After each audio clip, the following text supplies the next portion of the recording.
longest time, WWE stars only really had to concern themselves with winning over an audience of one. Because regardless of whether you got a good pop, had decent matches, and generally did everything you were supposed to do in your role, if Vince McMahon himself wasn't giving you the thumbs up when you got back to gorilla position, your prospects looked dim. And yet, there are some wrestlers who started off their WWE careers fighting an uphill battle and eventually managed to win, becoming major stars in the process. I'm Adam Pachisi from Cultaholic Wrestling, and these are 10 major WWE stars Vince McMahon didn't initially like. Join us.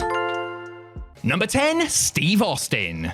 Vince McMahon would draw millions upon millions of dollars by engaging in a long rivalry with Steve Austin during the Attitude Era. Before he became Stone Cold, however, the boss didn't fancy Austin's chances. Viewing him as simply a good mechanic and nothing more, McMahon saddled the former WWE star with the lame ringmaster gimmick. Despite possessing a ton of charisma and having the ability to cut one hell of a promo, as his work during a brief stay in ECW ably demonstrated, Austin was also given a mouthpiece in the form of $1 Million Man Ted DiBiase to do his talking for him. After Jake Roberts worked with the Texas Rattlesnake on house shows and determined that he was going to be the next big thing, he was surprised to hear an incredulous Vince McMahon personally claim that Austin would never rise above the mid-card. Not only did Austin surpass Vince's lowly expectations, he shattered records on his way to becoming one of the biggest, if not the biggest, box office attractions in wrestling history. And that's the bottom line because, oh no, sorry, we've got 9 more wrestlers to look at, haven't we? Number 9, John Cena. Clearly, Vince McMahon hadn't learned his lesson when it came to disregarding someone who would go on to make him several boatloads of money, because he wrote John Cena off early in his WWE career. To be fair, not many were hopeful that Cena, whose whole shtick was being a generic babyface who wore the hometown sports team's colors and claimed to possess ruthless aggression, would one day headline WrestleMania. According to Bruce Pritchard, McMahon told him to get that walking, talking steroid billboard out of the backstage area, and after his tests had come back clean the first time he saw Cena in the flesh. Chris Jericho, meanwhile, has previously spoken about Vince's surprise in Y2J actively wanting to work a feud with early day Cena, as he didn't think Big Rookie John had anything to offer. Cena was on thin ice creatively and could have realistically been fired after an overseas tour had he not been spied doing some tour bus freestyling, which led to the gimmick change that saved his career and set him on a path to the top of the industry. Number 8, Chris Jericho. Hey, perhaps Chris Jericho sympathized with John Cena's plight when the chairman told him that he wouldn't amount to much, since Jericho himself had experienced something similar a few years prior. Y2J arrived in WWE amid much fanfare and famously dueled on the microphone with The Rock during his Raw debut. However, the ex-WCW star quickly fell out of favor and found himself mired in the mid-card, away from the main eventers. Jericho has spoken in the past how being a former WCW wrestler made him an instant enemy in the eyes of some, and things didn't get any easier when he began working with Chyna, who was politically connected as Triple H's then girlfriend. According to Chris, after accidentally giving the 9th wonder of the world a black eye during a match, McMahon summoned him into his office and read him the riot act. He called Jericho green as grass and claimed that he had been sold a bill of goods bringing him in, before concluding that the future WWE champion wasn't worth the paper his contract was printed on. Jericho was upset, angry, and demoralized after the tongue lashing, but over time he worked his way out of the doghouse and into McMahon's good graces. Number 7, Mick Foley. Mick Foley's first 3 attempts to get hired by WWE were unsuccessful due to what were perceived as under-par dark matches. When Jim Ross got the job of WWE Head of Talent Relations, one of his first orders of business was to help Mrs. Foley's baby boy finally land a job there. Vince McMahon was skeptical but relented because he wanted JR to experience what it was like to have a performer he was invested in break his heart by not being successful. Ross was ready to die on the Mick Foley hill, while McMahon thought, if nothing else, he could be a Monster of the Month opponent for The Undertaker. Foley, as Mankind, hit it out of the park right out of the gate and got over in a big way, turning what could have been a short program into a years-long rivalry as Foley established himself as a top-tier WWE star. They've certainly had their differences in the decades since Foley initially joined WWE, but McMahon has always had respect for the hardcore legend and would probably gladly admit that his first impressions about him were wrong. Number 6, AJ Styles. When AJ Styles left TNA Wrestling after pretty much being the face of the company for over a decade, he decided to remind everybody that he was one of the very best in-ring performers in the world, tearing up in New Japan, Ring of Honor, and for various other indie and international promotions. It was thus quite the surprise when the Phenomenal One showed up as an entrant in the 2016 Royal Rumble match, his entrance getting a substantial pop before he put in a solid half-hour shift. Vince McMahon, however, was unimpressed, and he still didn't see the fuss about AJ's work after his singles match on Raw the next night, telling Styles that he had 100 guys on the roster who could do what he did. AJ later admitted that he was trying to be the version of himself that he thought WWE management wanted to see, i.e. a smiling, high-flying babyface. What the boss actually wanted to see was a pit bull, Vince's words, and when Styles ramped up the aggression and tenacity during his matches and segments, he won McMahon over and went from being a mid-card afterthought to main eventer and was WWE champion by the end of the year. Number 5, Samoa Joe.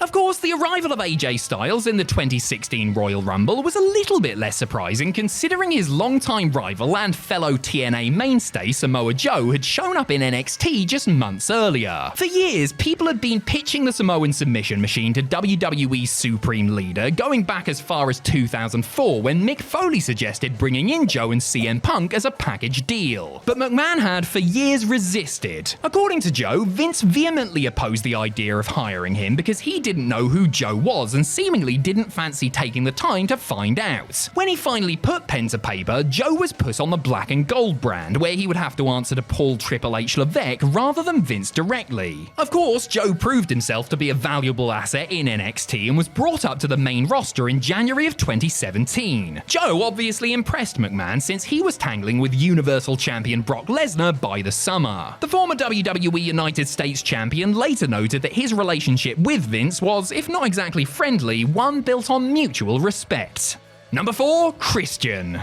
In a legendary tag team alongside kayfabe brother Edge, Christian established himself as one of the most consistent and dependable members of WWE's Attitude Era mid-card crew. When the duo split, however, Edge's career seemed to go from strength to strength, while Christian's floundered to the point that he decided to leave WWE and try his chances in TNA instead. So why was that? Vince McMahon was why. Yes, Vince was the one who didn't see anything for Captain Charisma beyond mid-card purgatory. The reason? Christian's face, apparently. Believe it or not, McMahon didn't want to push the multi-time tag team and intercontinental champ any harder because he didn't like his mush. It didn't matter how entertaining he was or how many great matches he had, Christian always had a ceiling as long as he had the same facial features. At one point, Vince actually considered placing a blue dot over the so-called creepy little bastard's mug whenever it was on television before logic prevailed. Christian eventually got runs as both ECW and World Heavyweight Champion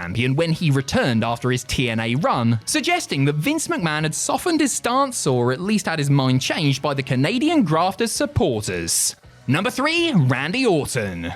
If WWE could genetically engineer the perfect prototypical WWE star, it might turn out something like Randy Orton. Third generation, tall, well-built, smooth as silk, and able to work as both a babyface or heel at the very top level, the Legend Killer has established himself as a WWE legend during a career where he has seen and done it all. Had things gone differently, he might not have been given the chance to see or do any of it. Per Jim Ross, who was still heading up WWE's recruitment at the time, he had a very hard time trying to persuade his boss to sanction signing Orton to a developmental deal. The reason? Vince, the ever-loving patriot, didn't like how young Randy had been dishonorably discharged from the Marines after going AWOL twice and disobeying an order from a commanding officer. Ultimately, JR was able to get his man and things turned out pretty well for Orton and WWE, though the Viper and McMahon at times had a fractious relationship due to Randy's persistent behavioral issues. Number 2, Daniel Bryan.